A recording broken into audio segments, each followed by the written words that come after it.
We'll get started here. It's 3 o'clock. I want to thank everybody for joining us on the virtual organic field day. We had an in-person one last week in Nebraska with 45, maybe a little bit more than that attendees. And I thought it went very well. Good discussion.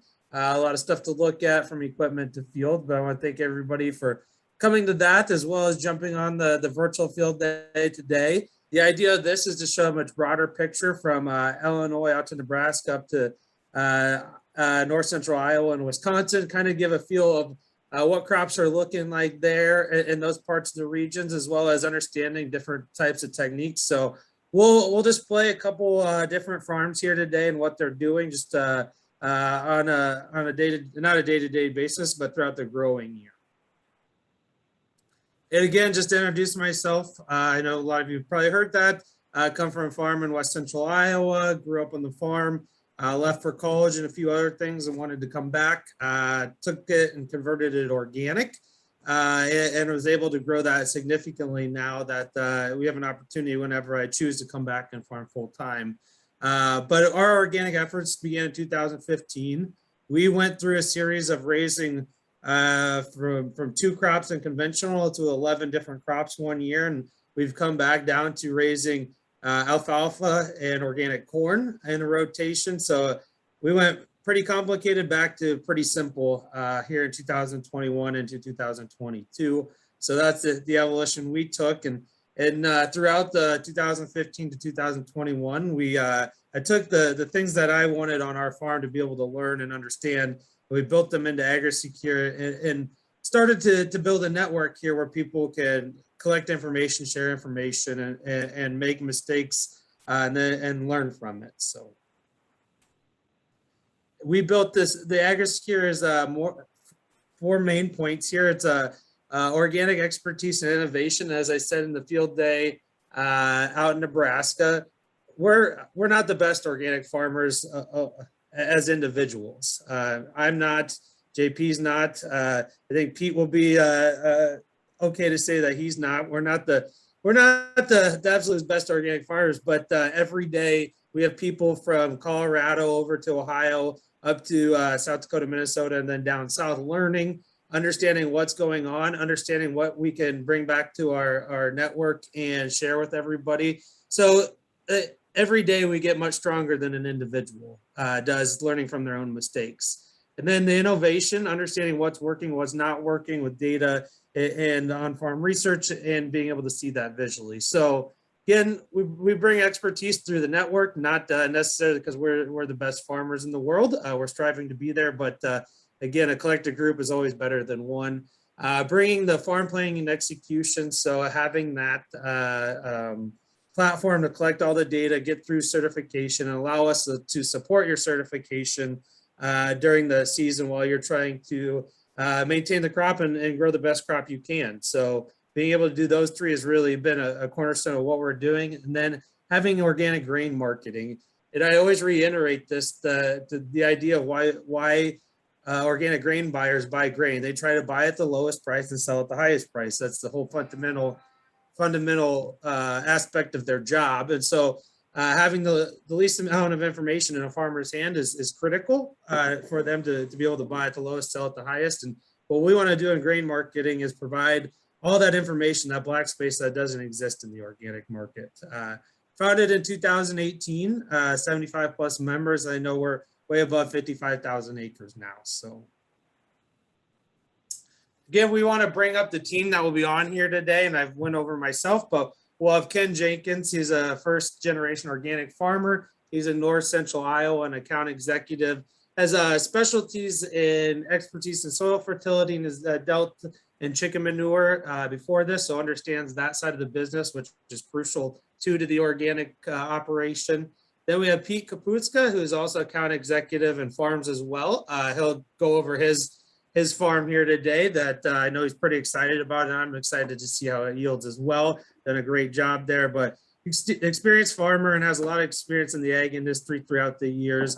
Definitely a new challenge in organic that I think he's taken to. We'll also hear from Amy Brook, who's a co-founder and farms out in York, Nebraska, from seed corn to food grade corn to wheat and many other things. But Her and her husband have farmed internationally and taken over the family farm now, and have grown that significantly. Then we have Kim, who's account executive out in Nebraska, Western Nebraska, gets into Eastern Nebraska, but Colorado as well, Kansas, and a little bit of South Dakota there. She is working with growers in those regions and very on top of things on the certification and getting stuff done, as well as Abby, that's out in Ohio. She joined our team a little over a year, it'll be a year here shortly. She's working in the East region and doing the account executive, the same as Ken, Pete, and Kim. And then Don Clemens, he is our organic grain marketing advisor. His job is to know what the grain markets are doing and why they're doing it and have information to back that up. So he's calling around every day and understanding where people's bids are and why things are moving from not only the single buyer's point, but what's happening around the world in organic grains and conventional grains and what's influencing those prices. Our agenda today, we will start with corn, move to soybeans, alfalfa, wheat, and we'll do this from farms around the country here. And then we'll follow it off, we'll end it with rotations, just talking about what we've reiterated quite a few times, and then have a question and answer session. So why are we doing this? The organic opportunity is compelling. And I think one of the big things that we have learned, even though conventionals went up, organic is starting to follow that trend. It lags behind. So even though conventional is up, organic is going to be up too. And I think the time to really capitalize on the organic market is in the future here, as it was in the past, but even more so in the future. Good results 50% of the time aren't sustainable. So what we want to do with our growers is understand what's working and what's not working. We see a lot of things that are tested and trialed, and if you raise X amount of bushels one year and then half of that the next year doing the same thing, that's break even in the sense of it. And so we want to make sure things are working. Building that network with shared learning and required in-field experiences and market dynamics. Again, it goes to that planning, rotation, tracking, and then understanding the markets. And then one of the things today that we are going to go over is the right formula for soybeans. And I wouldn't say the right formula, it's what we have learned that has a chance of being successful for soybeans. And then ultimately operations that get the long-term and in-season plan and execution right are some of the most successful that we see.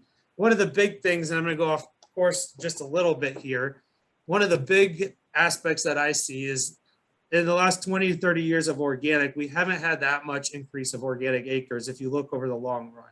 Yes, 3 years, 4 years prior to this, we've seen a big run up, but we'll also see a lot of organic acres exiting, I think, in the next 2 to 3 years if we see high conventional prices.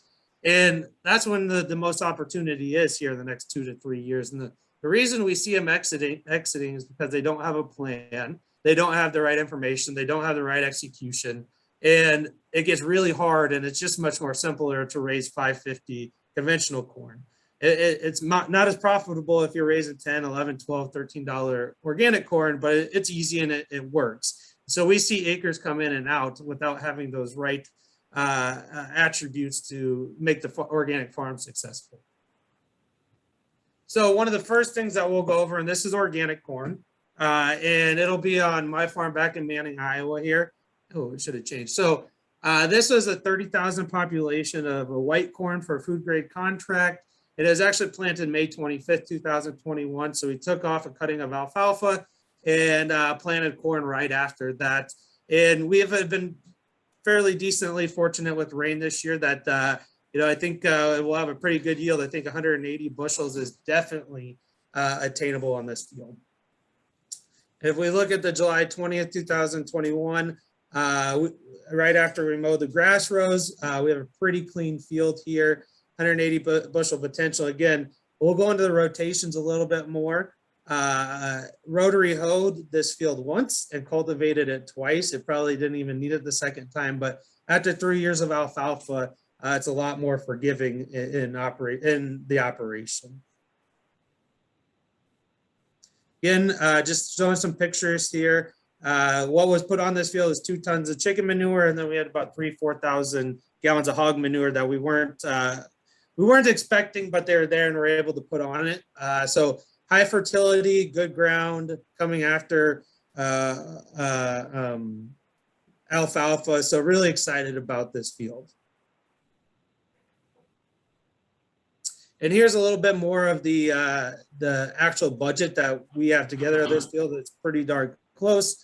We had 2 tons of chicken manure in November. We had the organic paperwork, the dry spreading. We put calcium sulfate on it, 200 pounds an acre. Then we put the 3,000 to 4,000 gallons of hog manure on it, distant field conditioned it. And that timeline's a little off there. So we took a cutting of hay off before that manure and disking happened and field condition. Then we planted corn, we rotary hoed it, cultivated it, and we have crop insurance and combining. So our cost is around that $450 to $500 an acre. And if we look at this, the organic corn 10 times 175 leaves us with $1,750 per acre, and a return without land as 1308. And we haven't counted in for the 2 tons of alfalfa that we took off before planting.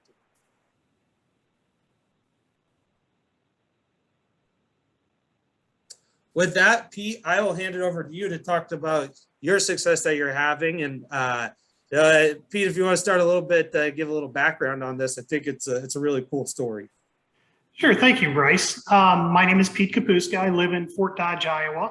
As you may notice, the location of this farm is New Glarus, Wisconsin. It is 4 hours away. So the opportunity to farm this came about in an unusual way as we went through COVID. But let me start with a little about myself. I am a 4th or 5th generation farmer.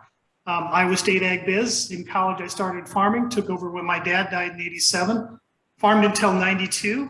Since I've been in agriculture, agribusiness companies, whether it's co-ops, seed companies, insurance, advisory companies, adjuvant nutritional companies. Coming into AgriSecure, certainly started as a job, but has become much more than that. And as COVID came on last year, I started looking for opportunities to get in front of farmers and started looking what was out there. And as I've talked to farmers over the years, a lot of people mentioned their own personal barriers into why they don't get into organic. And looking at the situation, I thought, well, there's no more bigger barrier than somebody starting out at 0 and trying to farm 4 hours away. So if I can do it, I think I can show other people the way, and they can go ahead and make adjustments to have it be successful on their farm. So working with the landowner who was very committed to organics, we started talking about how to do things, and I was able to sign a contract the 1st of June to farm that field. Took it into soybeans the first year because it was a low investment crop. And throughout my approach to things, that's one thing I've really honed in on, is being a low cost provider, having older equipment, paid for equipment, and managing that way rather than getting upside down in machinery costs compared to the value. So it was a learning experience last year. I did some things that were the right things to do, but they didn't work out well. And sometimes Mother Nature does that. Sometimes it was self-inflicted on my part by not getting things done properly with some of the people that were working with me. So I made some adjustments over the winter, spent a little more money to get everything I needed, and then went into this season very much prepared and very much intentional in what I did and how I went about things. So that's one of the great things about working with AgriSecure. Watching and working with people over the last few years, we've picked up on things as a group. And a few of these things you'll see throughout my presentation.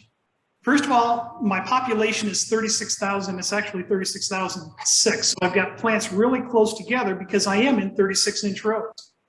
36-inch row equipment is cheap, but moving those plants closer together leaves less space for weeds. I can clean out the center with the cultivator.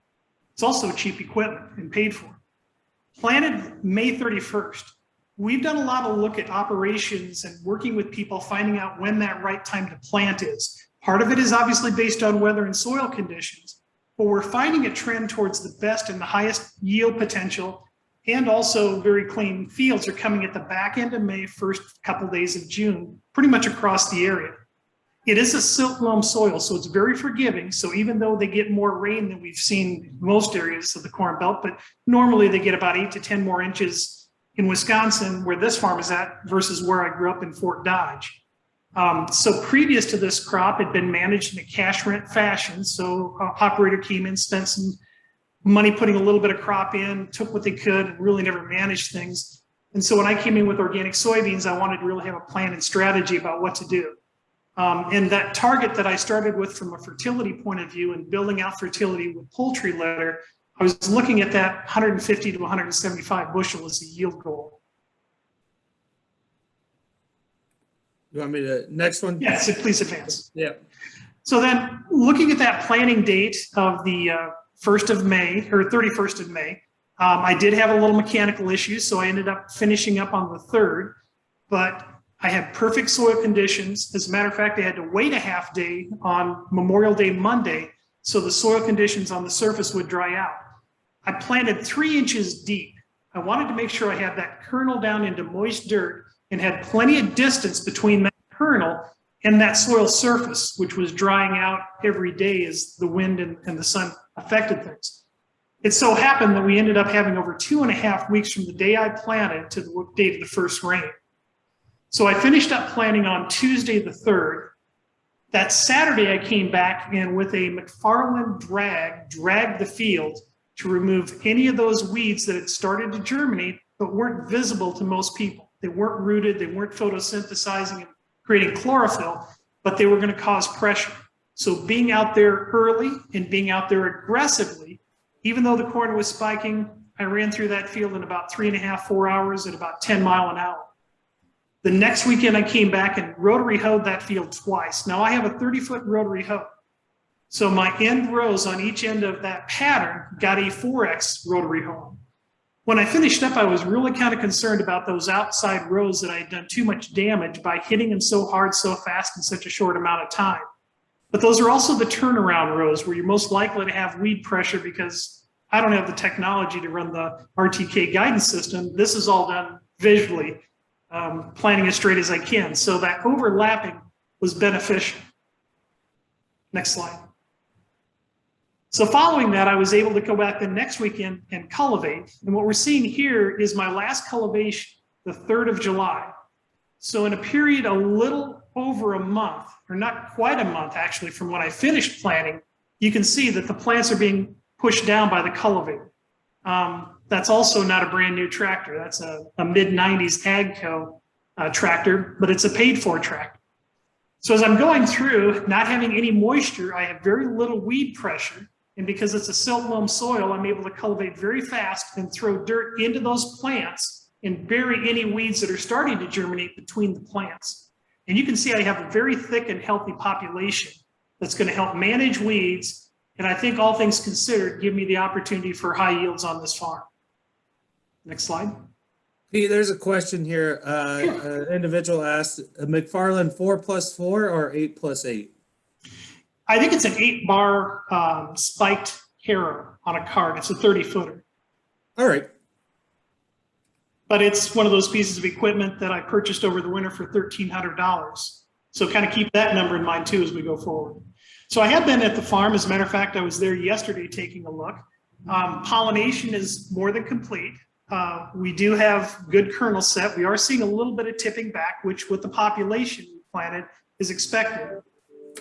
This was a random ear that I selected just to not get too excited about what we're doing, but there is good yield potential in these plants. And you can see the weed management. There are a few weeds, but they're non-competitive with the plants, and they're not most likely going to contribute much to any kind of weed bank going forward. So one of the really great things about what we offer at AgriSecure is the My Farm platform. And this information and data is part of what we capture that's necessary for certification, the work order system. But each of these components also has a financial component to it. We know custom rates, we know our costs. As we move things from budget to actual, we can track our expenses and see how we're doing and see where we want to spend more money or less. I did purchase poultry litter this spring. As the loads were delivered, I thought I might be needing a little more. I had one of the loads round up to about 150 units of nitrogen based on the analysis of this litter. I decided to go with one extra load to make sure I had more than enough nutrient value out there, especially nitrogen. to produce the crop that I thought we would likely see. But all that then worked into the budget, and I'm comfortable with where those numbers came down. So as those trips occurred through the season, we've got a dollar amount, and those dollar amounts, from my perspective, go directly towards paying that machinery off, to the point where I could go out with a torch, cut everything up, and not be out any money. So that $1,300 drag, I was able to pay for that, looking at that $15 on a 105-acre process. Rotary hoeing, very similar. Cultivating, I've run 6 trips across that field. It doesn't owe me anything. Custom combining is to come. But you can see as I'm looking, my costs and then looking at my expected revenue, even at 875, obviously the market is a little bit better. I'm in a position where I can make positive management decisions, like looking at that extra load of manure or keeping that population high, or now looking at my rotation going forward, because there's not as much financial pressure next year. If I have a good financial year this year, I can easily justify going to what needs to be done on that farm, going to a barley or oats and alfalfa and running 2, if not 3 years of alfalfa before coming back into a row crop.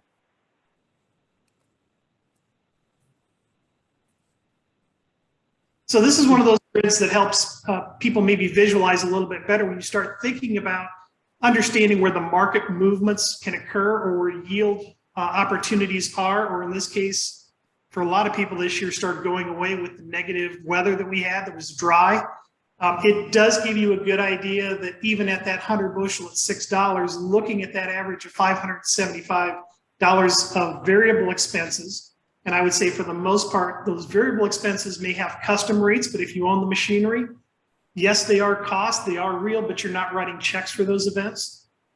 But even looking at that low break even of 100 bushel at $6, that's I'd say almost an unreal scenario for most people in almost every circumstance. If you did the same thing for a conventional operation, you're looking, I think, at land and variable costs being very similar, but the market price much less. That optimal, that sweet spot of figuring out where your best yield opportunities and where your marketing can pay off and getting the best market price. You can see, I think you do much better managing things within organics than you can with conventional. I think that's one of the biggest takeaways I've had over the last couple of years, is that just about every opportunity in doing anything in organics carries a positive and a negative penalty or premium that you can exercise your management, and with good luck, good timing, and putting yourself in the right position, if you're above average manager, you're going to see those above average results. And in conventional farming, I just don't see that happening. Everything is the same. Every crop, the good operators, the bad operators, there's very little variation. And that's why we're in the situation we see over and over again with the market, the way it moves higher to profitability 1 year, and then 3 years later, everybody's upside down in terms of profit margin. No, I think that was very, very well put, Pete. And just to rehash it, is that there's room for error there, but getting the good returns, it takes management, and there's a lot more opportunity in it. So with that, I'll introduce Ken. Ken will be going over a farm in north central Iowa that he works with well. I think this is their first year of organics. So Ken, I will let you take that on and talk through that. All right. Thank you, Bryce. And thanks everyone for joining the call. We all know that you're all very busy, and I appreciate you guys coming to learn more about what we're seeing out there as well. As Bryce mentioned, my name's Ken Jenkins. I did go to school at for agronomy at Iowa State University. And prior to this, I sold a lot of chicken manure and seed, but primarily with poultry manure, we've been able to see and help guys figure things out a little bit better in that area and how to manage that. But today I'm going to actually talk about Nate Stauffer and his farm. These guys out in eastern Iowa, they're in the Green Nashua area, and they've got a really unique and interesting situation. Nate actually works with another 2 farmers, and they each have their own set of acres, but they share equipment and planning together. And they have to run one of the most professional operations I've seen. And so with that, they saw organics as a challenge, but they also saw that as something that can help Nate, in his instance, expand his farm. And so with that, he also understood that he needed to be analytical versus emotional. And so he needed to plan long-term, and that there would be some challenges, but they would be able to take those challenges and learn from them. And so one of the things that he's decided to do is put in a seed plot. And for most guys, I understand that that is incredibly time consuming, or it takes away when you got a lot of other things. And these guys have a lot of stuff that they've got to cover. But Nate also understood the importance is kind of from what we've been seeing in the organic industry is that there's a bigger and bigger push to make sure that we're using more and more organic seed. And if that's the case, Nate wants to get ahead of it and understand what organic seed varieties work on his farm. And so he's constantly trying different varieties. Next year, we're lining him up with more people to try even more varieties. And so with that, they planted about 34,000 for the population for all the different varieties they put across this field. And this is his first organic year, so we have a lot of high hopes here. And it's been really interesting to watch them go from the very first transition year to now. And so transition year one, they started with corn, and then they did some rye that they actually harvested off and had soybeans planted into it so they could take soybeans off later. And they learned quite a bit from that just because they got to understand how rye works as they're moving to a crimped rye scenario. So again, they're exploring, trying different things, and then not taking them as failures, but as education and learning. And they've been gracious to share their learnings with us today.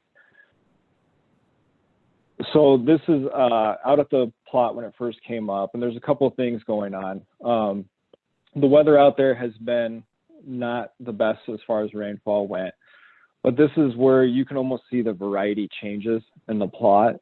And so there's 11 different varieties out there, and there's probably another 4 to 5 Viking varieties out on some of the other fields between the group. But this field is primarily Blue River numbers with a few Great Harvest numbers. And one of the big disappointing things was the germination just wasn't as great across certain varieties, and really only 2 stood out.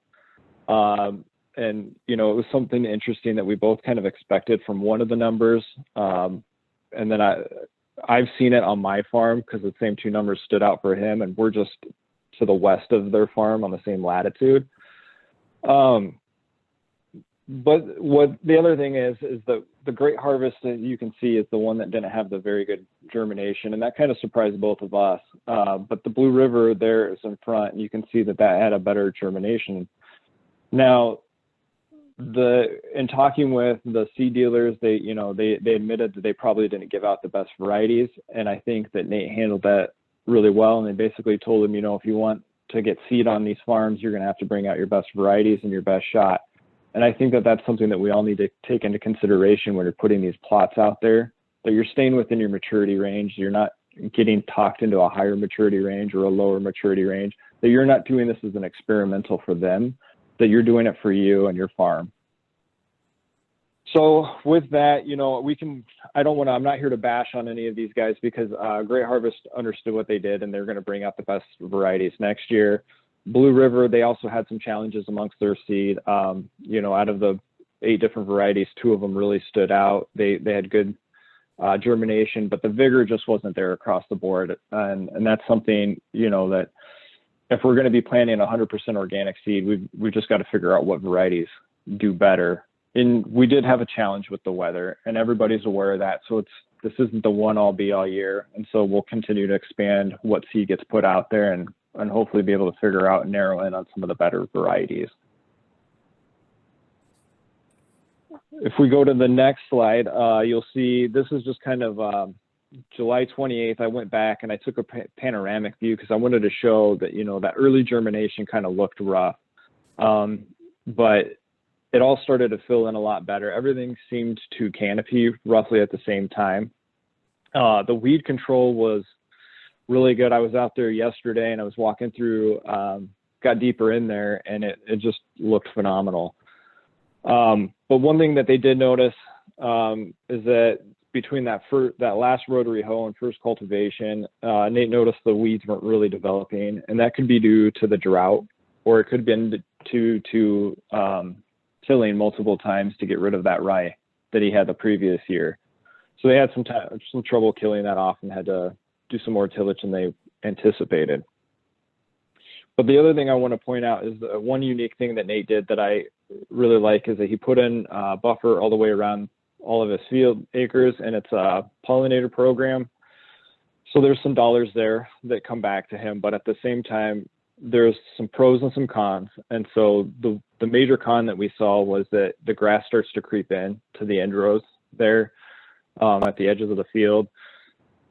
But then the pros were that we're hoping for some more beneficial insects. There was a lot of diversity as far as insects out there. Came across a few large spiders that were doing what they were supposed to.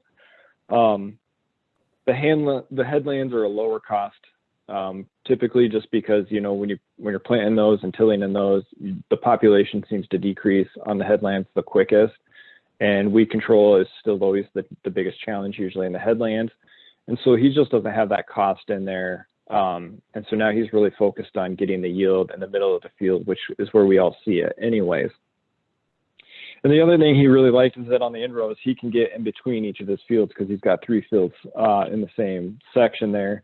And now it makes it easier to get around to each of them and do better scouting and get ahead of the game and understand different things. It just helps them overall. And I think that's something that everybody should to look into, whether it's alfalfa or anything else. Just planting something on those may actually benefit your farm. Ken, thank you. So if we go to the next. Oh, Ken, one second here. Amy had something to add here on population, so I'll let her have a chance while we're in the corn section. Okay, thanks, Bryce. And I love those pollinators. That's a great establishment. I was just wondering, are those year 1 or is that year 2 pollinator establishment in this picture? I believe that's year 1.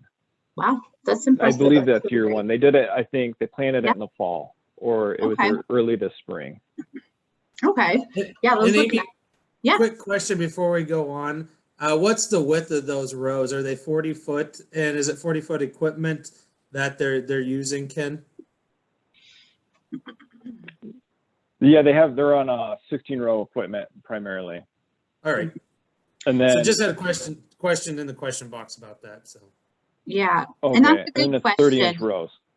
Okay, that's a good question. You know, on those pollinator programs with EQIP, actually with the NRCS, you know, you can essentially just plan out your field and request whatever makes sense for you. Some of our turn rows, we run 40 foot equipment as well. We're doing about a 60 foot on the north and south ends where in rows would be, just so we have mounted equipment, but just so we have adequate space to turn around. We have more area for litter storing in the fall. So, I mean, you can really customize these programs that the NRCS offers. And then, yeah, have a really nice conservation program on top of your organic fields. So it's a good thing to look into.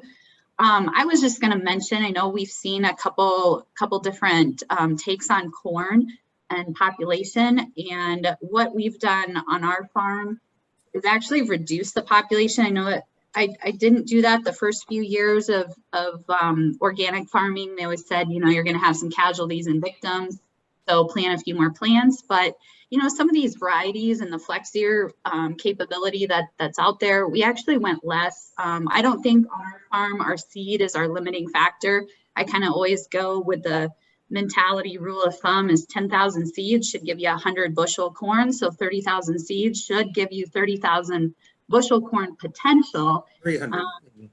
What's that? 300 bushel, not 3,000. Oh yeah, did I say 3,000? Wow, that'd be even better.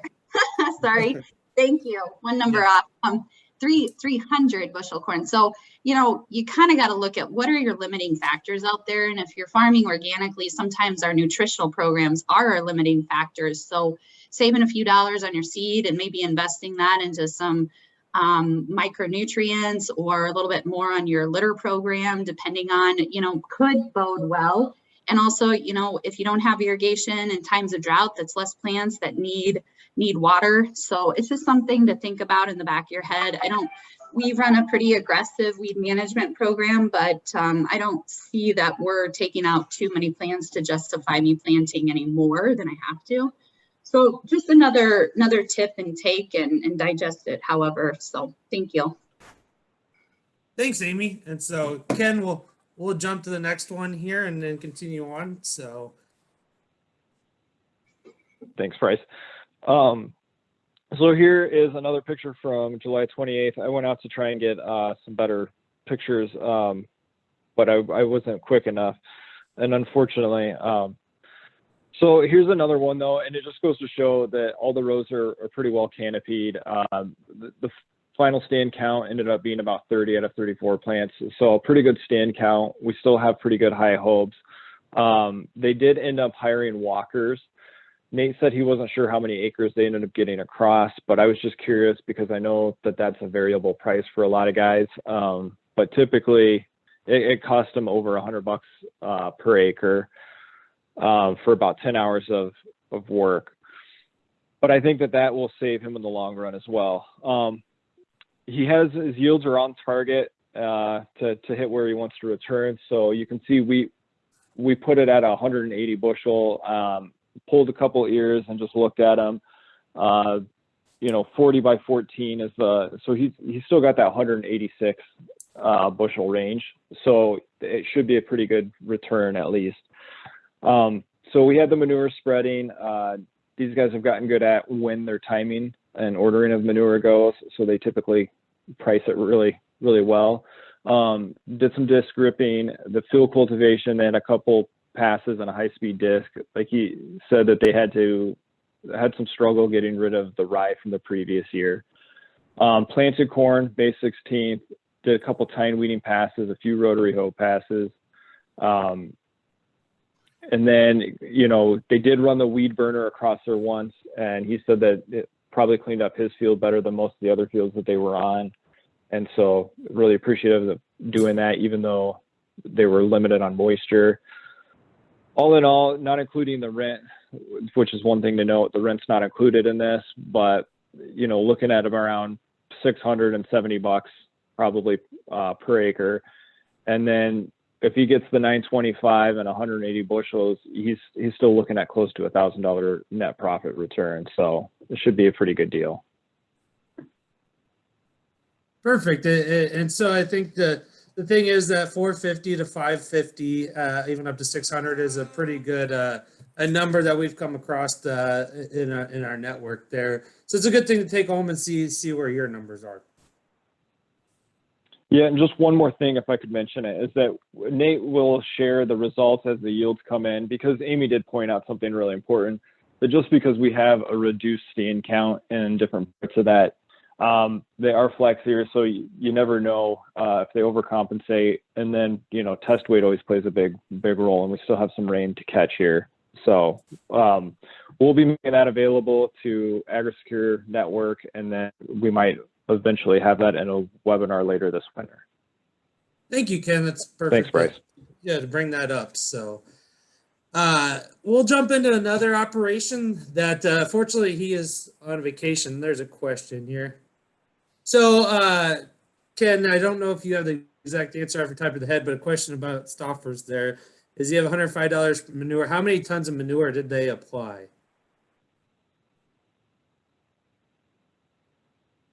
I don't have that off the top of my head. I think it was around, actually, I could probably tell you. Just bear with me. 2 tons. 2 tons. Perfect. And then to understand these operations are a lot closer to manure than the average operations on high density egg laying facilities. So lower transportation cost and generally lower cost of manure up there. So looking at the next, we had an individual in our operation. He's out in Illinois. He is doing organic popcorn, and we'll see a few pictures on this, but he's planting 35,500. He planted this May 6th, coming first year of organic after transition soybeans. His yield target is 4,500 pounds per acre. And I just talked to him about 20 minutes ago. He's actually on vacation this week, so he's not on this. But he had, they went out and walked it, and they're thinking about 5,200 pounds per acre on the popcorn. And we take a look here at June 15th. Popcorn has a little less vigor, so you're not going to see this beautiful stand that you see in a hybrid type of field corn, white or yellow. But planted a little bit later to miss the pollination as well as to get it out of the ground quicker here. And so we see on June 29th, here, 2021. Again, this will go through his passes here, but he's had pretty good moisture out there, pretty good moisture as well as timing on cultivation. We can see some weeds in the corner here. I'm pretty sure he flamed this field through it, but set up for a really good crop of popcorn out there, and has made really good. One of the important factors is not just producing it, but building a good relationship. That this will be a major part of his operation going forward, and a fairly good lucrative one for him having that relationship. And he was able to pull these before he left on August 19th, the final stand of about 32,000 plants per acre. And he had yield estimated 4,800 then, but went out here before he left on the 23rd and pegged it about 5,200. Again, I think 4,800 is pretty conservative, but still a pretty successful organic popcorn crop. And here he is. He spread chicken litter on it. Coming after soybeans, he was at 2 ton, and then he went over the top of it after it's up with the spreader, another ton. So I think a total of 3 ton. And then he had calcium sulfate with that as well. And then a high-speed disc, corn planting, and then a cultivation, 2 cultivations after it never got the rotary hoe done. That dry spreading in June 16th is over 500 pounds. I think it's either 1,000 or 2,000 pounds of chicken manure that he spread over the top of it. Then he came back and weed burned it.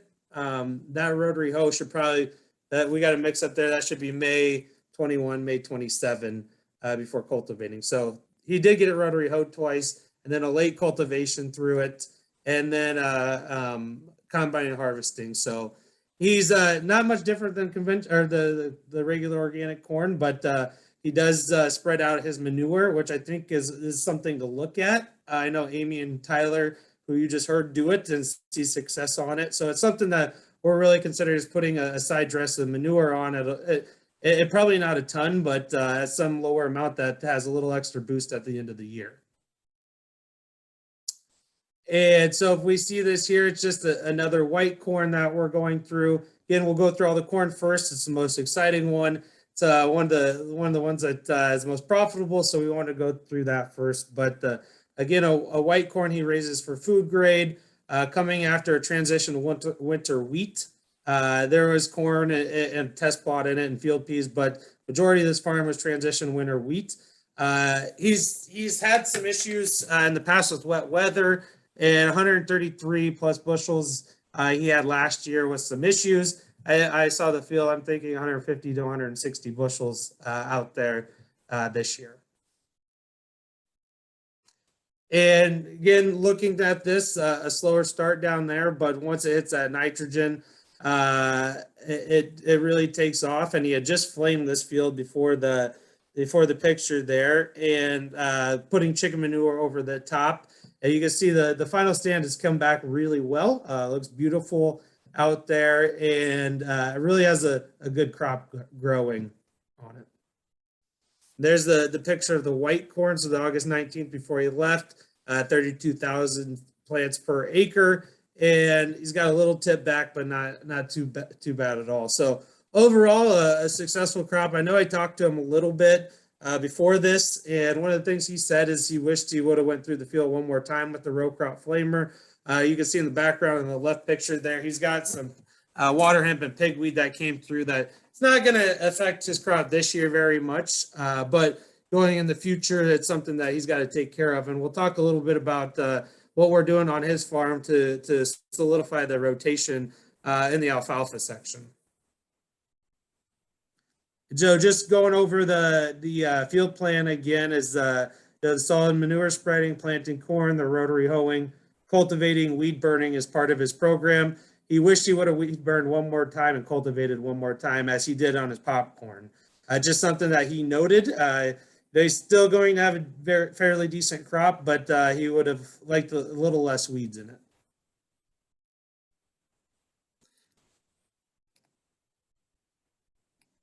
One of the things that we've done through the past 2 years, and so this is 19, and we'll bring up 2020 here in a little bit.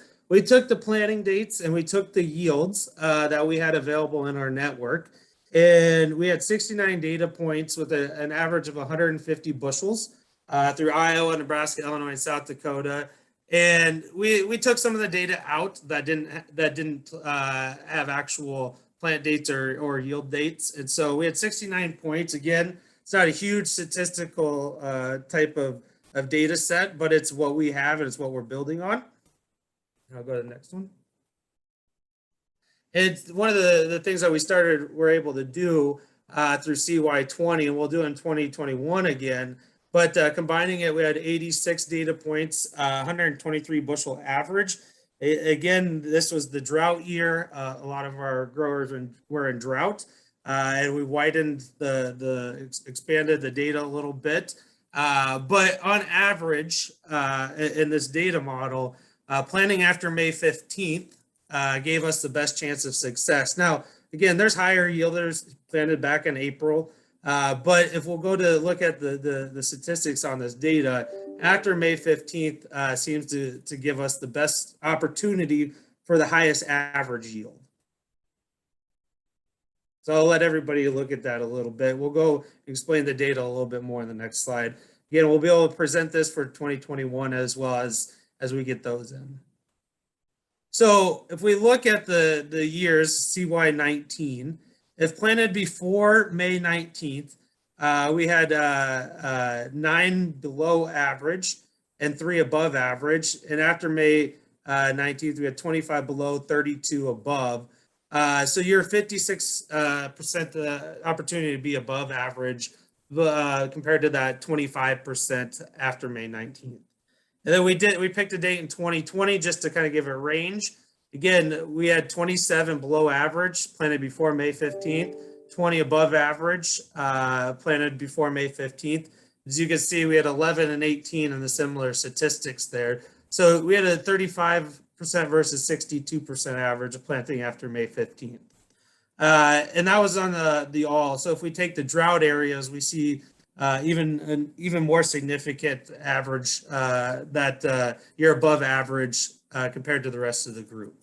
And so it's one of the things that we have used on our farm, not entirely. We still planted before May 15th and we still replanted that again this year. So we haven't completely taken this to heart on our farm because it's really hard if it's May 5th and you got good weather and you're sitting on your hands not planting. And so we did that and we ended up replanting it. And I think at least on our farm, the data will hold true again, that anything after May 15th for many variable reasons. For us, it's warmer, it comes up quicker. We get better cultivation passes on it. Rotary hoeing to cultivating happens a lot quicker and we can get ahead of those weeds. That it gives us a better chance for success. So yeah, we're not saying you can't plant in April and have really good yields, maybe the highest yield of the whole farm. We're saying on average, it's much tougher to get above the average planting before May 15th.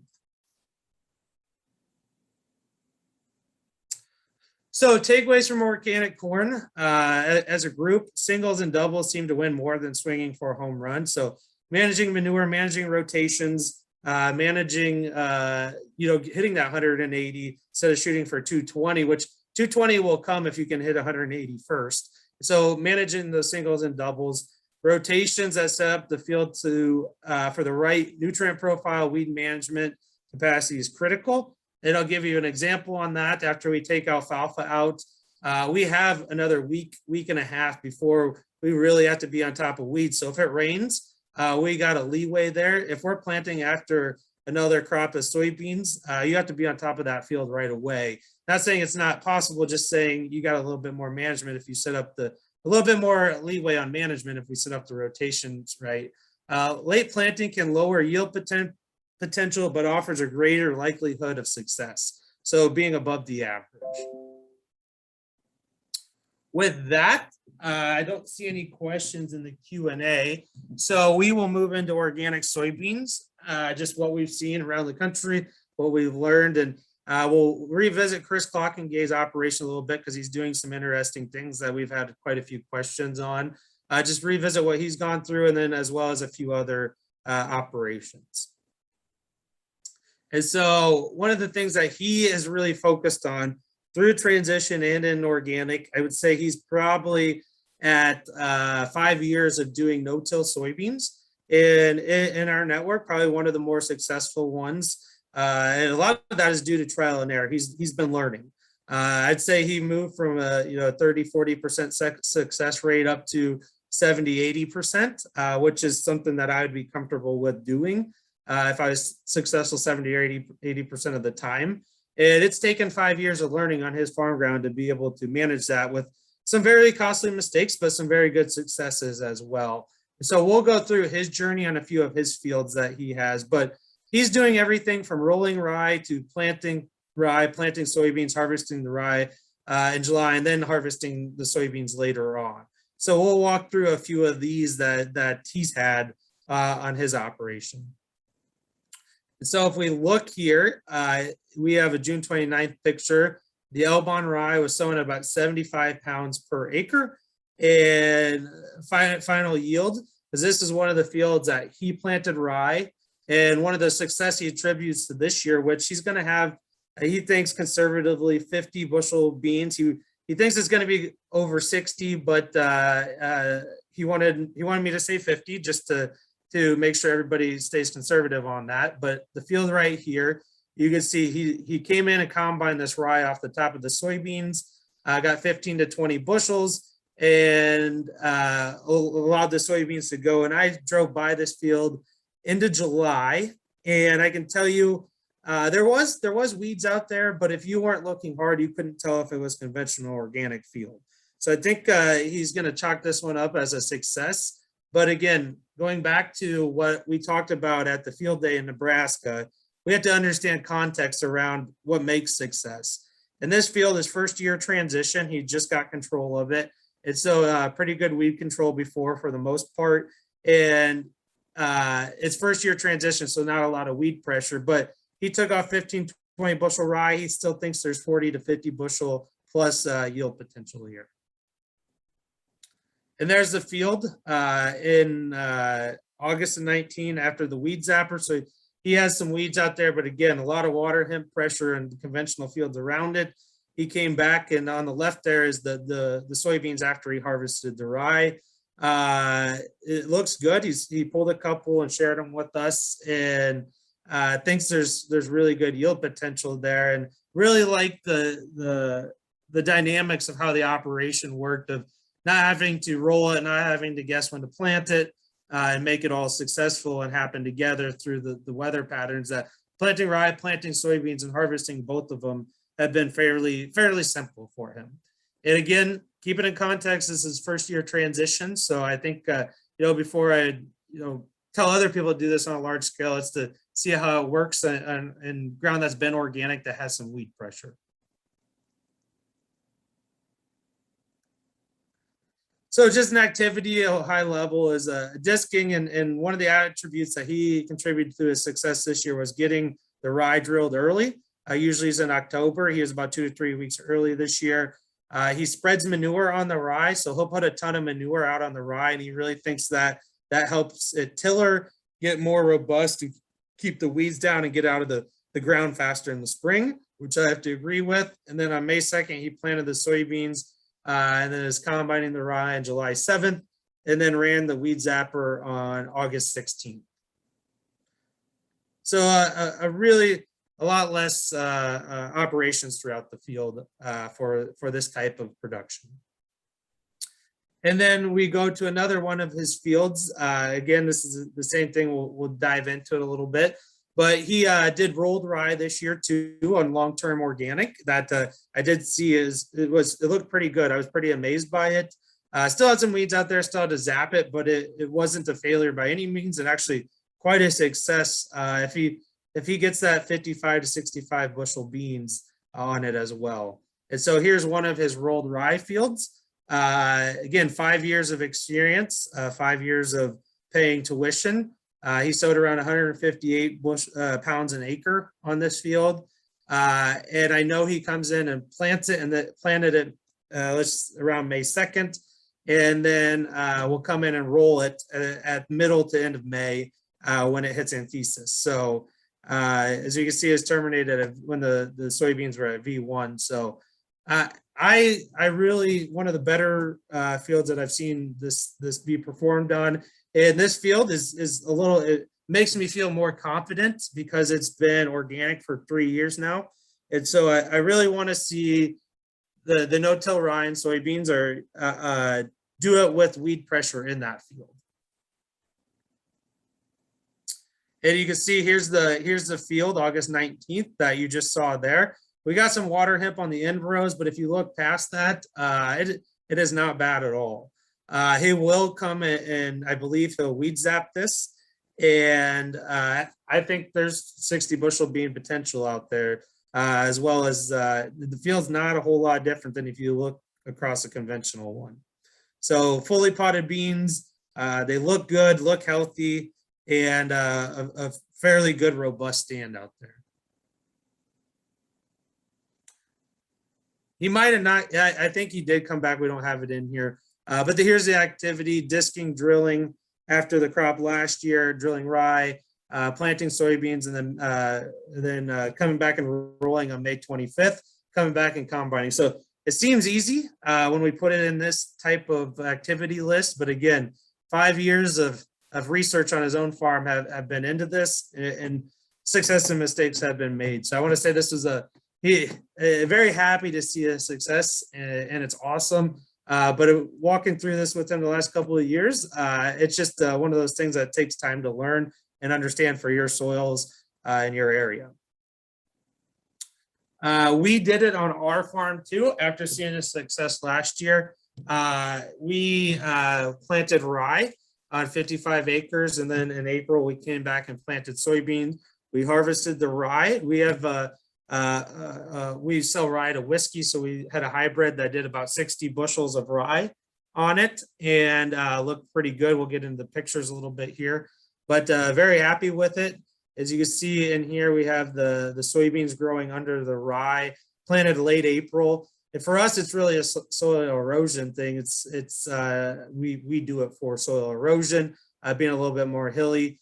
The weed control was pretty good. I know there's grass in there, but it didn't survive. The rye really killed that down. We do have some water hemp in it now that we will have it walked out. But I think with the rains that we've had in July, there's still 30 to 40 bushel weed or potential there. If we would have had August rains, I think we would have been in that 40 bushel range. So one of the things is rye for us, we built markets over the last couple of years, but it's really dependent on the specific local market, what the opportunity is.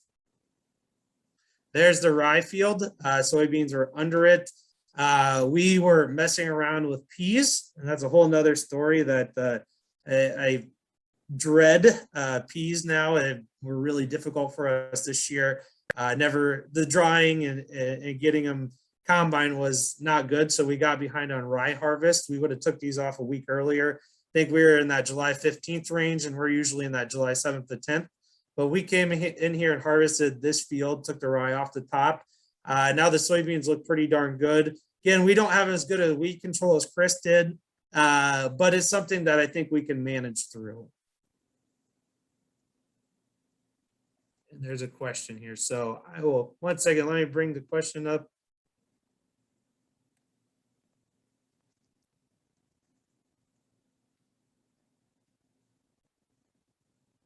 So one of the comments was that water hemp really zaps easy, and I have to agree with that. That if I were going to do large scale rye and soybeans, either rolled or harvested, one of the things that I would really consider is buying a weed zapper. I'm not 100% sold on them yet, but I'm feeling more and more comfortable with them. It's just something that we don't know if we'll do in the future. Alfalfa and corn seem to work for us, and all that other investment and timing stuff has seemed to not be the fan favorite on our farm. Just the one person that was working out there, my dad, he votes no on the soybeans. So it might be a challenge to overcome that. That's why we don't have it in the plans right now, but do think there's a chance of being successful on it. If we just look at what we've done in our activity, we didn't get that rye drilled till October 20th. And so it's a little bit later than we would have liked to. That soybean planting actually was in April. So that date is a little bit off there. Last week of April, we combined the rye July 15th. And the field conditioning was in there, but we didn't do it. We have grain cleaning, then we'll have harvesting those soybeans later on in the year. But if we're looking at 10 plus bushels for our rye, we're conservative here. That's $500. And on the soybeans, 35 bushels at $27.50. Again, don't focus on the exact numbers. Focus. There's potential there to make it quite profitable.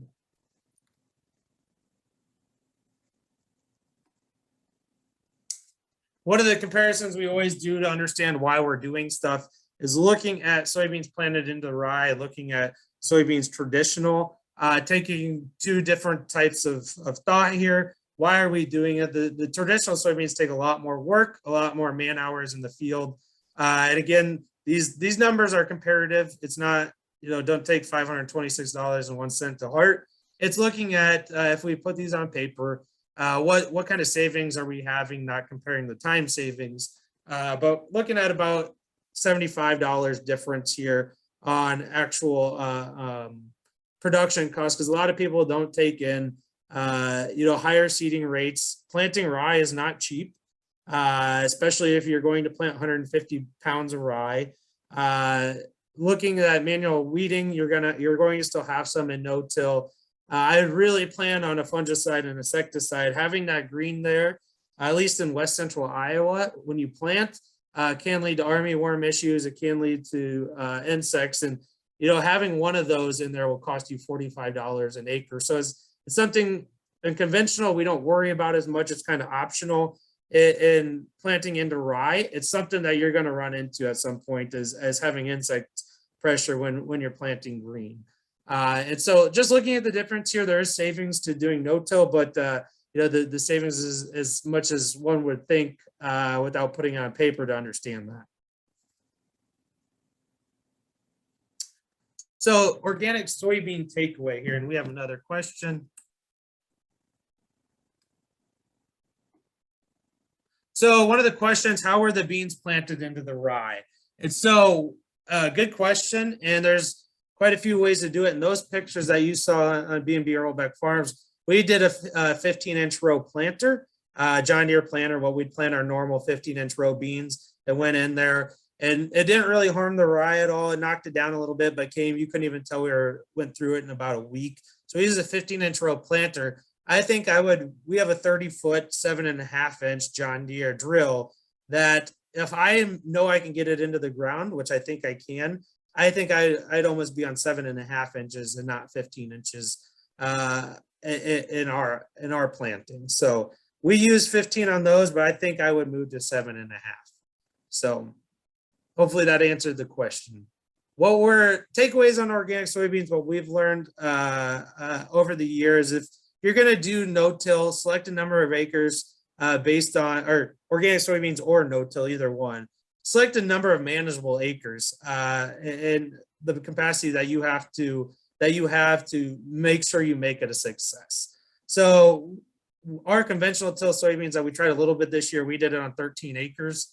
And we made sure we were able to walk it and clean it up if we had to, which was a good thing for us. And so I just make sure that you can do it on a manageable number of acres. And successful start to years prior to planting. Don't go into an over weedy field and think you're going to be successful on soybeans the first time you try it. It's going to take a lot of management. So really plan on the field that you're going to start on and make sure you've set that up through manure management, nitrogen management, cover crops, and all that. So you're not starting behind the 8 ball.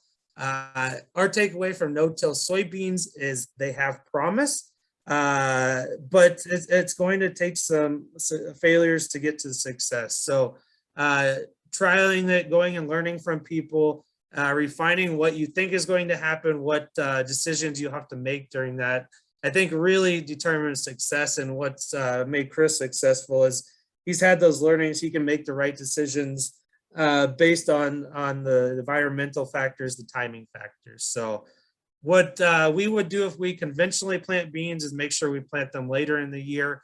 For me, I'm overly cautious. I'm planting June 1st to June 15th.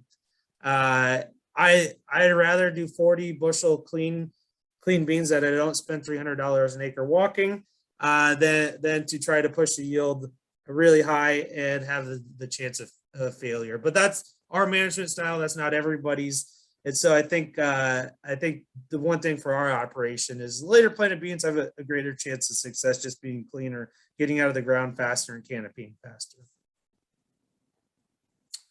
With that, going into a little bit of alfalfa and organics here. We on our farm do a lot of alfalfa throughout our rotation, and this is just one field that we have that's 70 acres. So we started it with rye, we fall seeded alfalfa, and in 2020 it was transition alfalfa again. Looking at 5.5 to 6 tons over the life of the alfalfa. And it's actually it is organic alfalfa in 21. We left it into one more year of alfalfa before we turned it to corn. Just every year that you leave alfalfa in, the better chance of higher yields on corn and less weeds. So we were at 2 years of alfalfa. 2 years seems to help weed control. 3 years seems to be that sweet spot for us that we really think leaving it in one more year has a huge benefit to what we're doing. And so here's the farms of alfalfa that we have. Again, we're 3 years, 4 to 5 cuttings. So what is that? 3 years, 12 to 15 different times we're taking weeds out. And every year the alfalfa puts what I call a toxin down that really prohibits weed growth. It gets better each year. And one of the things that we've done in our operation is putting emphasis on building alfalfa markets, and they really vary by region. And I know a lot of people really, it's a blind spot for them on how to market alfalfa. And it's one thing that we bear down and we learned how to do it, and we've become fairly successful on it. We have a bunch of alfalfa outlets, different types of qualities, and have really built that into our farming operation and continue to do it to this day. And it's not easy.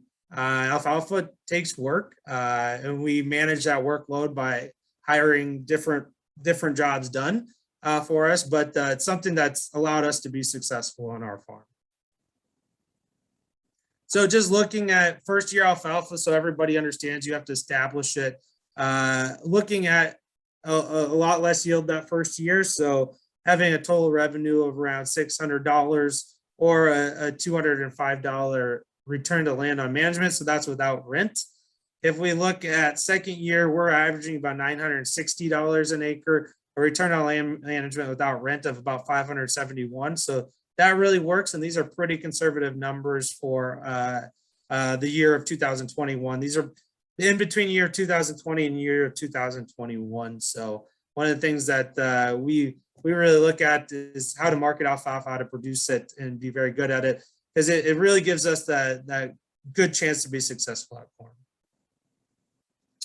And so coming back, we've seen a lot of this operation in Illinois, and he was willing to give us pictures, and I think it's a good story, and it's not a good story, but a good way of how we worked with him. He worked with us, and what we're doing to sustain is long-term rotation. So one of the things Chris really wanted to do was be in no-till soybeans. It's just, for his family time, for sanity, all that, he didn't want to go away from no-till soybeans, and we weren't trying to talk him to go away from it. We sat down, Abby and I, and had a discussion with him of what you had to do to make that work. Just because you decide you want to do something doesn't mean it's going to work. And so one thing, he farms about 1,000 acres organic, farms more than that conventional, but about 1,000 acres organic. We're taking a section of his ground every year and starting alfalfa on it. So he's going to have 140 full acres of alfalfa and 140 in first year of organic, or first year of alfalfa seeding.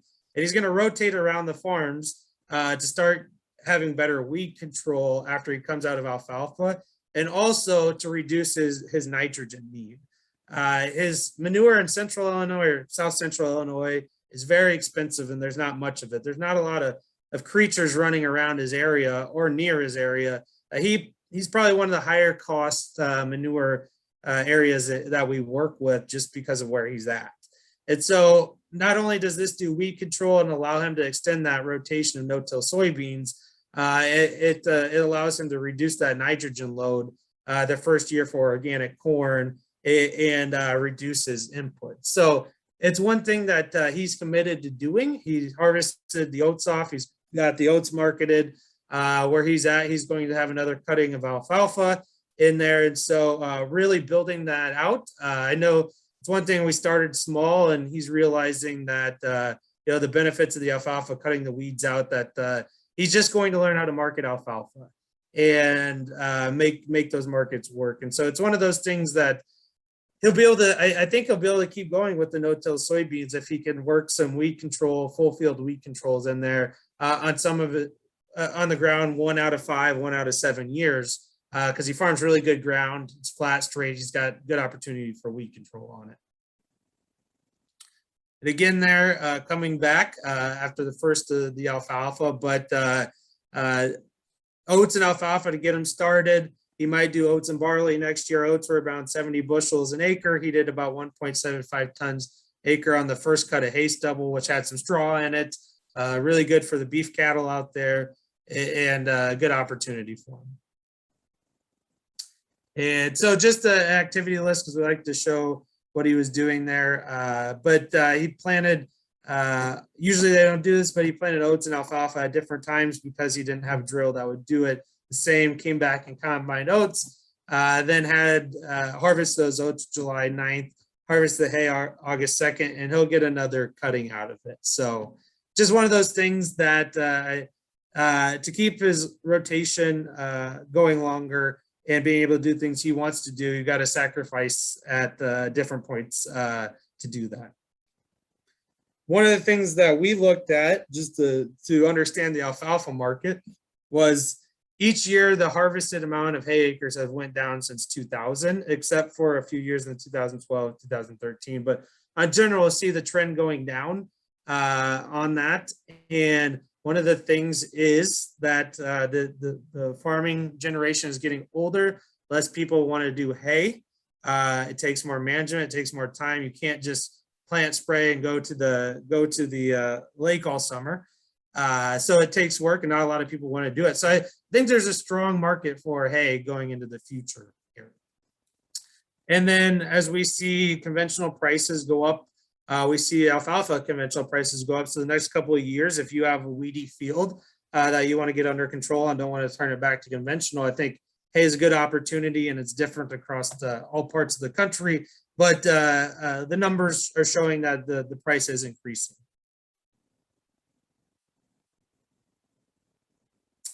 And just what we've done on our market development here, our market options are dairies. We go through animal sale barns that sell hay, animal production operations, beef and goats, and then we have hay mills by us. So we're really targeting 4 main types of market options. Each area is going to be different, but to market alfalfa, you need to build relationships, and this takes time. You might do 1 load, and then it might turn to 30 loads of alfalfa in the future. So it takes time. You're not going to do it overnight. You're not going to call the local co-op. It's harder than our marketing organic corn or soybeans. It takes time and effort to do it, and understanding market dynamics of what kind of quality alfalfa, what does third cutting mean versus second cutting potential, those type of market dynamics that really help you do it. Where are the demand centers, where are the user needs and preferences, and then how are we going to deliver it? So again, those are all things that we went through that provide opportunity and provide a better, if you're willing to manage it, there's just in conventional, there's good decent returns there. To hit on it one more time, just the pros on alfalfa: minimal risk on the agronomic, good weed control, fertility, nitrogen, stable nitrogen added to the rotation. And it's one of those crops that's going to be break even to profitable every year. It doesn't fluctuate as much as corn and soybeans conventionally, and it's they're usually break even to profitable. And the cons are the upfront investment year one to getting established, a lot of moving parts in harvest and storage, the equipment investment up front if you're not used to it, and the market's regionally based. So, one of the things that we've always done is transition the first 3 years with alfalfa. I know it takes 2 years, but we leave it in that third year. And then being able to produce it for markets and manage that production cycle. And then in organic, it supports that sustainable long-term rotation through weed management and agronomic benefits. With that, I am going to turn it over to Amy here. She raised a wheat crop this year that other than the hail would have been phenomenal. And so I'll let her talk through that a little bit. Amy, if you want me to talk through this slide, I can, or if you want to, you can go through it. Yeah, go ahead, Bryce. So it's just one of the things that we've realized working across the regions that we do is the different small grains are fairly similar in production, meaning that some places grow good oats and barley, others wheat and rye. But we just talked through kind of looking at the market. Wheat's pretty easy to market. Rye, transition organic, or they're a little bit tougher. Oats are fairly easy to market, and that's having the fuller circle. Barley, transition, fairly hard to market. Organic, fairly easy, a lot of available markets. Weed management in these types of situations, barley and wheat take the top off of it with rye. And oats, you can have issues with weed control in oats. So it's just things to think about. And then disease resistance, barley's pretty good. Wheat can have issues. Rye is fairly good, and oats as well. So just things that we've started to notice through these small grains, and it's really site and location specific. With that, Amy, I will turn it over to you to talk about the small grain management of your hard red winter wheat. Okay, thank you, Bryce. Thank you, everybody. Appreciate everybody's time today. So small grains, they're good to consider in your rotation. They help expand kind of bandwidth on your team if you're managing several acres. And then also, just they can help break up the weeds, just a different cycle to harvest, and you can get a great cover crop or a double crop after the wheat, depending on your area. So it's just something unique to consider. So this was done on a transitional level. And as Bryce indicated, we kind of had the tale of two fields. We had 2 fields of hard red winter wheat this year, and they were about 3 miles apart. One got totally decimated about a week before harvest with hail, and the other one was a pretty decent wheat field. So I'm going to kind of stick on the one that didn't get hail damaged as we go through the next few slides.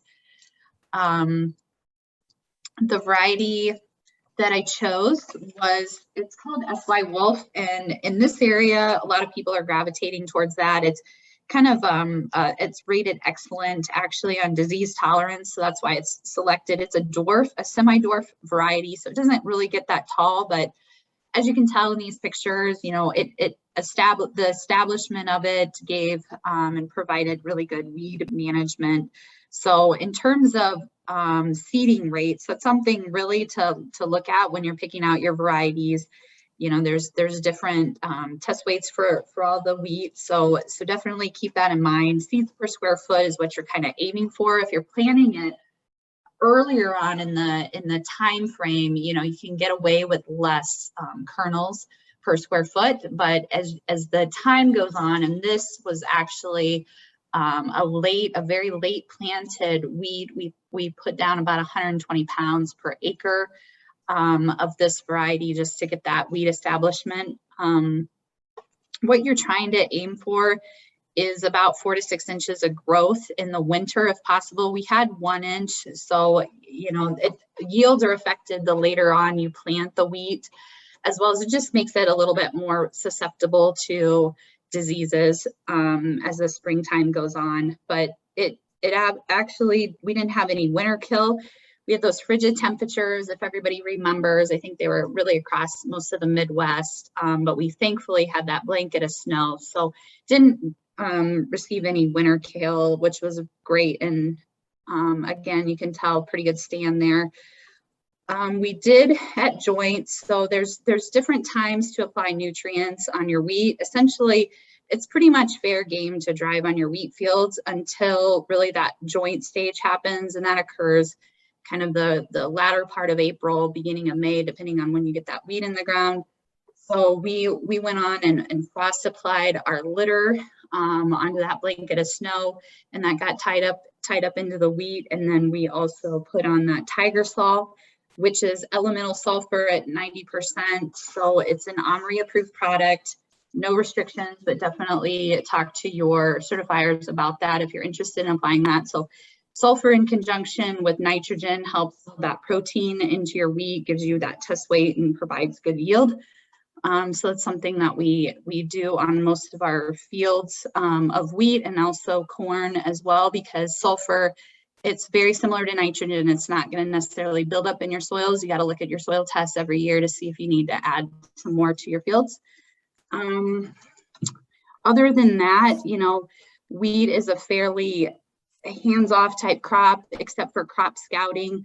In years past, I have done a rotary hoe application on my wheat just to make sure it was clean. This year, I did not need to. I had that great establishment in a canopy fairly quickly. I wasn't concerned with any of the weeds, and you can tell I didn't have any popping through as the season went on. This year, fortunately, you know, in the Midwest and Nebraska primarily, there's just a real pressure on disease, and that's depending on when that rain events occur. Some critical sensitive stages of wheat are at that joint, they're at that flag leaf, and then that head, and when they're popping out the grain head. So you need to really be cognizant of scouting in these time frames. Some of the typical diseases that are out there that hit the Midwest and hit them pretty hard is that striped rust, which affects your flag leaf. That's the first early indication. And that if you do have that, you know, there's some biological type fungicides that you can apply. So those are always an option. And then if you get rain event right at that, when you're starting to form the kernels in your head, you can also get this thing called head scab, and that's when you see maybe a pink kernel that's unfilled or a pink hull that's unfilled, and that's really an indication of head scab. So being on your feet, on your toes to try to mitigate some of those disease opportunities will definitely pay dividends in the future. This year, we just didn't have those conditions on our fields to warrant any mitigation of diseases. So really the only inputs that we put on this wheat field were the litter and also the sulfur. And then kind of moving on, we had, and this is harvest time frame. So again, this is the field that didn't get hit by hail. We did decide to bale the straw just because there was a real big need for straw in the region, just with all the droughts going on in the Dakotas. So typically I wouldn't necessarily do that. I'd let that just kind of stand, and then we drill cover crop into it. But there was just a need to bale that this year. And overall, it was a decent crop. This field was decent. The other one, like I said, got hit pretty hard with hail. And by the time we got to harvest that right after the 4th of July, it was a solid green mat underneath the wheat. And that was just that wheat germinating again from what was hit out by the hail. So that's kind of the conclusion. This kind of gives an activity plan of what we did. One thing wheat really doesn't like is a lot of residue. So if you have a lot of residue, which we did, because not ideal to follow a corn rotation, but that's what we did. So we used a disc ripper to try to break up as much residue as we could, because sometimes there's toxins that carry over, and you don't want that on your wheat necessarily. And just use a standard drill to plant this in 7.5-inch spacings. And now we have a great cover crop. We worked with Pheasants Forever, and they have some great programs. So NRCS is a good one to look at for cover crop programs, as well as Pheasants Forever, and can kind of do some cost share to get some robust multi-species cover crops planted. So that's kind of the wrap up on the wheat.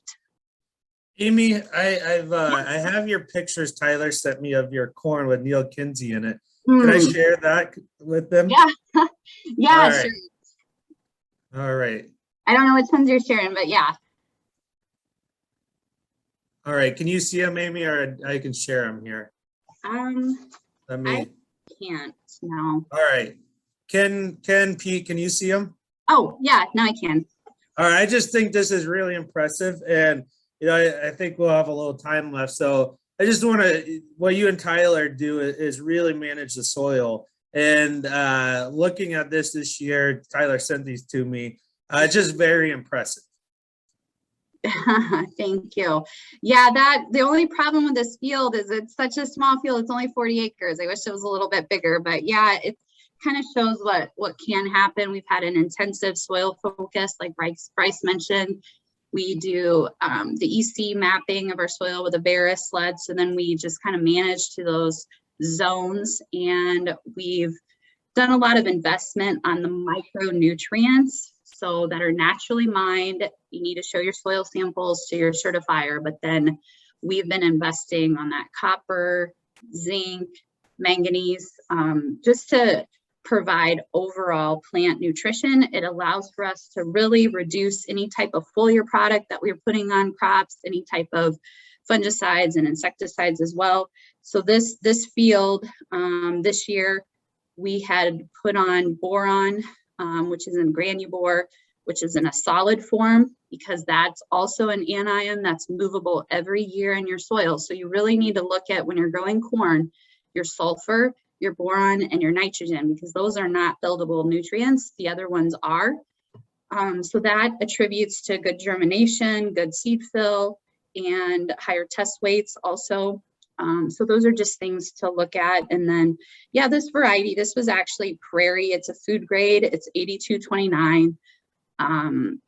And it just responds well to good nutrition. It's a big old plant. I wish actually it probably wasn't as tall as it is, but it's driving a lot of nutrition into those ears. One thing that's really cool in this field is that the ear leaf, that's something what I've been told qualitatively, if you can get that ear leaf that feeds that ear at that 5 to 6 inch level, you're going to have things happening that are really good in terms of yield. So that's just some qualitative indicators there, but I love the height of these ears. They're really great, and as you go through the field, they even get higher. But this gentleman, Neil Kinsey, he's our soil scientist, and he has a few books out there, but just kind of looking at balancing the soil in a more natural way, and then letting that soil feed the plants. No, thank you, Amy. I just think it's impressive, and I keep these pictures because it's something that we strive for on our farm too. It takes a lot of investment, not only in money, but learning up front. So I just wanted to make sure everybody got to see that because it's impressive. Thank you, Bryce. All right. Do I have the PowerPoint back up? Yep. Perfect. So just thinking about that, one of the things that we always come back to, Amy, what was on that field before? That was actually following, we kind of got out of rotation with neighbors. That was following organic seed corn, actually, with a 45 bushel yield. So before that was the wheat soybean rotation. So we did wheat soybeans, then we did a very low yielding organic seed corn, and then went into this to get back into our rotation. Oh, perfect. So no, I know we've seen this quite a bit, but it goes back to how to make decisions. And I think Amy and a lot of other people have moved from making an economic decision to management decision to agronomic decision to making that agronomic decision, investing in that soil, investing into that crop rotation, cover crops, managing that nitrogen aspect of how much free nitrogen is in that soil. And then how are we going to manage all these crops and make them as successful as possible? And usually that leads to successful economics. And I can tell you, when we started organic, we made those decisions purely on economics, and then management, and then agronomics. And that's did a 180. And I think we are more successful doing it that way, and not doing it farming on an Excel sheet anymore. It's farming with numbers, and farming with understanding of chances of success. And so the foundation that we for our field rotation is to look out, 4 or 5 years and understand balancing the agronomy, the execution, and then the economics, and managing these decisions throughout the crop year through the fertility, the weed management, the execution plan, the equipment, crop marketing, and input purchasing, which is a lot of things going on there, and we'll dive into them here in a little bit. Just looking at a standard rotation over 5 years of organic corn, organic soybeans, organic corn, organic soybeans, organic corn. Then we just put in there organic barley for the certification type of standards, and looking at per acre of $1,900 of profit over those 5 years, which is very good. What we see and what we're modeling here, what we've seen out in the field, is it's harder to raise organic corn, organic soybean every year you replicate that. On average, I say we see yields go down. It's not saying every time, but in an year over year average, it's a lot harder to keep ahead of those weeds, provide the nutrients, and do that. And so we modeled out kind of what we're seeing. Again, it's not so much the numbers exactly what we're looking at, it's a philosophy. We see here we have an average of $321 an acre profit. And what we modeled out on our farm is there's some more swings here, but we're looking at when we have alfalfa in the rotation, $420 profit. Now that takes into some of the organic or the alfalfa marketing that we're doing. Again, it's not the $420 or $321. It is how do we get to where we want with the least past the resistance? And for us, it has been alfalfa on our farm. I have a much higher likelihood of being successful at corn if I'm doing it after alfalfa, and a significant decrease in messing it up.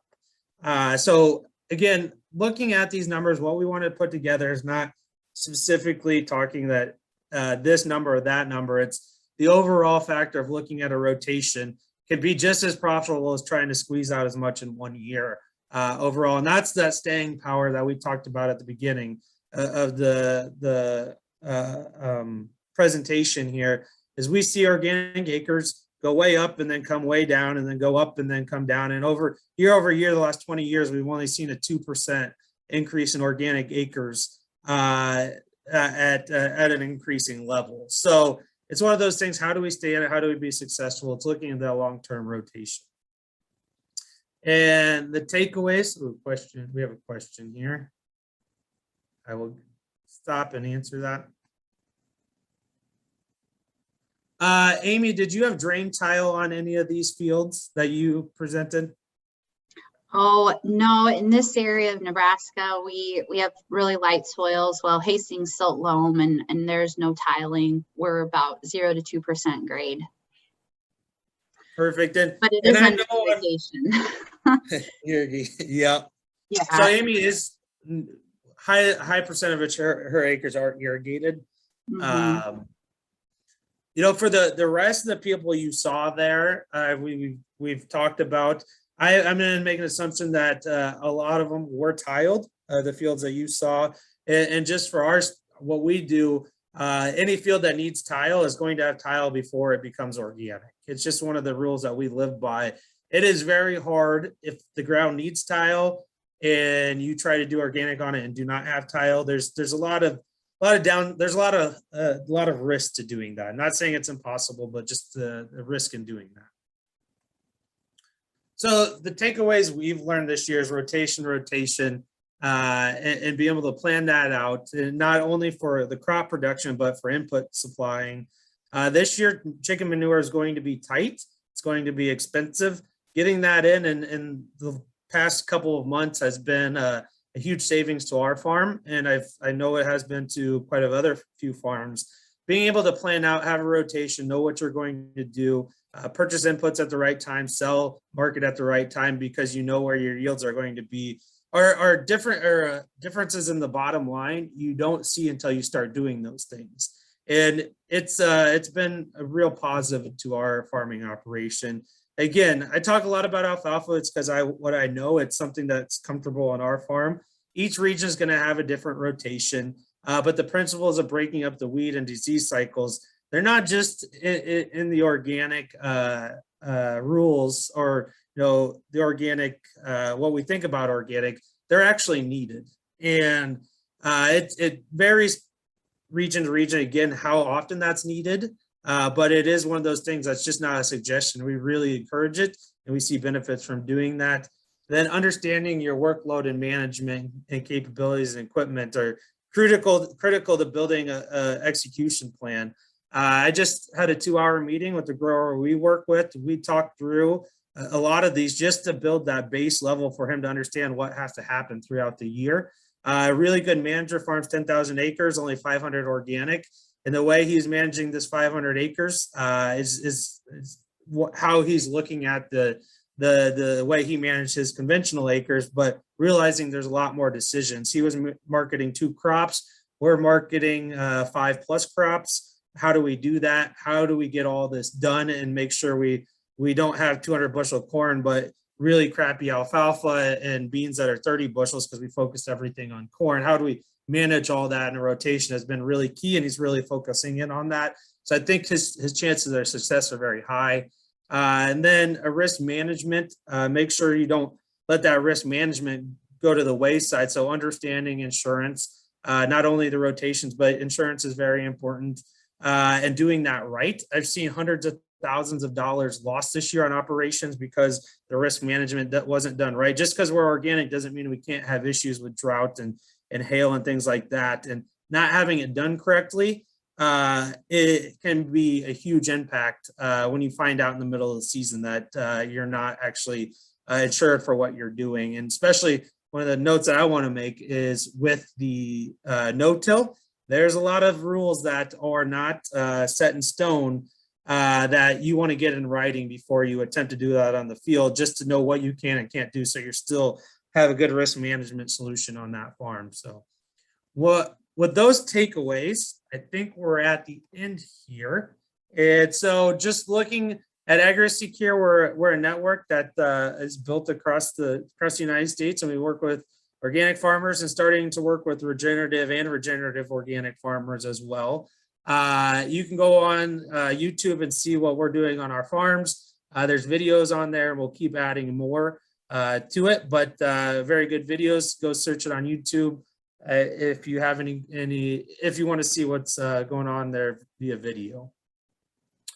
With that, I will open it up for questions. Does anybody have any questions, comments, or anything they would like to talk through as a group here?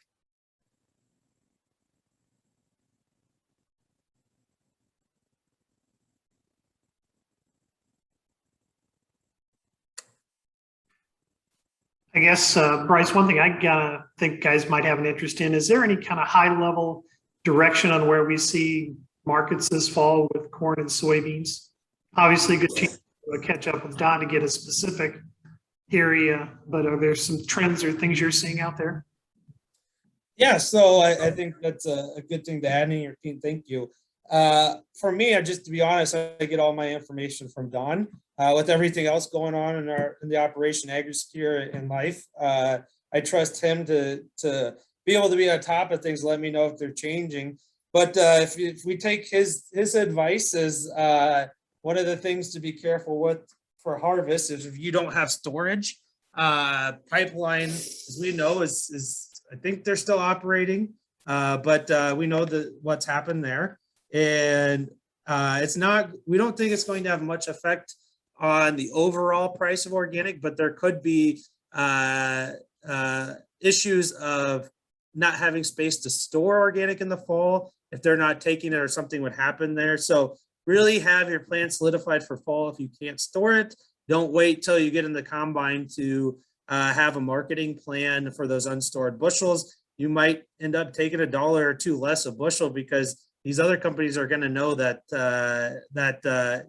there's going to be extra bushels that need to go somewhere for a short period of time. So the harvest lows this fall could be dramatically changed because of that dynamic. We're not saying it's for sure going to happen. It's just something that seems to be plausible out there. But overall, we see tighter organic certification controls in the U.S. We're seeing higher level of certifying bodies coming out and asking more questions, understanding what's going on the farm. And Amy, I'll let you comment on this a little bit too. What's going on is we are seeing, hopefully what we're seeing is tighter controls across the seas in India and other places like that. And Amy, I'll let you chime in on it because you are on the NOSB board.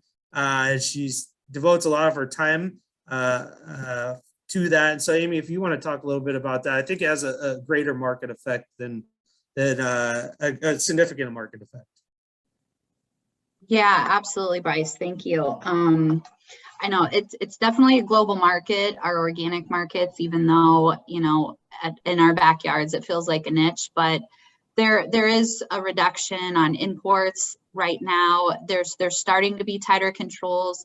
It's still, you know, there's always continuous improvement that needs to be done. So there's a strengthening in enforcement or strengthening organic enforcement proposed rule that's supposed to be voted on by Congress this year.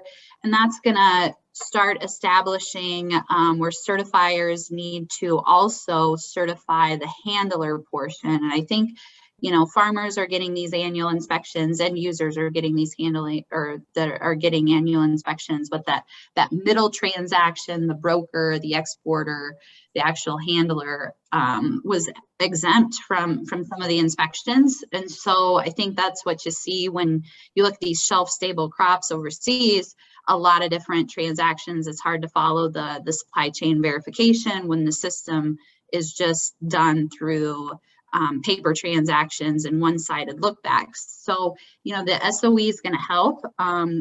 We do have an agenda item that I'd love for everybody to comment on publicly.